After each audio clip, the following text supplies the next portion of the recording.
Nouvelle question de Baptiste d'Iran. Bonsoir Monsieur Asselineau, si vous êtes élu, allez-vous faire sortir la France de l'accord de l'OMC sur les marchés publics qui vise notamment à ouvrir les marchés publics à la concurrence étrangère?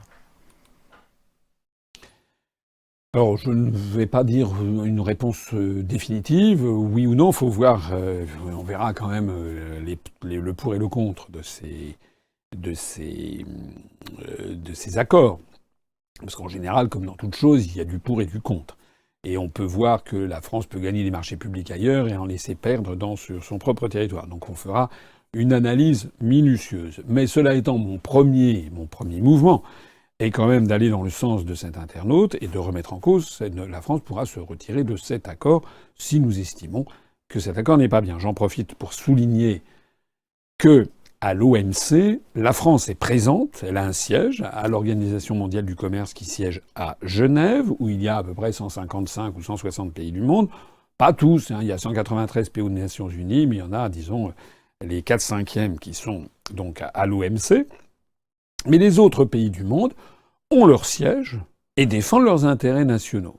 La France, elle a son siège, mais elle est muette, comme les 27 autres pays de l'Union européenne, puisque c'est le commissaire européen, un commissaire de la Commission européenne, chargé des négociations commerciales multilatérales, les NCM, comme on dit, qui parle au nom des 28. Donc la France, elle est là, elle est comme une vache qui regarde passer les trains, en priant que le commissaire européen prenne des positions à l'OMC qui ne galvaudent pas trop nos propres intérêts nationaux.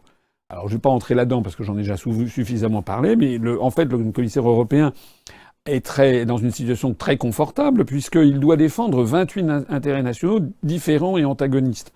Donc, quoi qu'il fasse, il va se faire critiquer par certains États, féliciter par d'autres. Donc, en réalité, il peut faire ce qu'il veut et très, très, très souvent, ça revient aux intérêts voulus par les États-Unis d'Amérique et, de façon générale, le consensus des pays de l'OCDE, c'est-à-dire les pays occidentaux.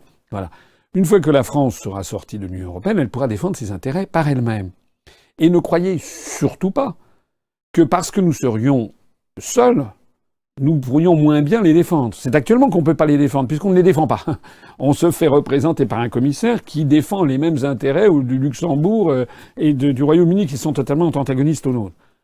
Mais si on est redevenu une puissance indépendante, à ce moment-là, ce que l'on peut faire à l'OMC, c'est faire alliance avec d'autres États qui ne sont pas nécessairement dans l'Union européenne, dans l'Europe.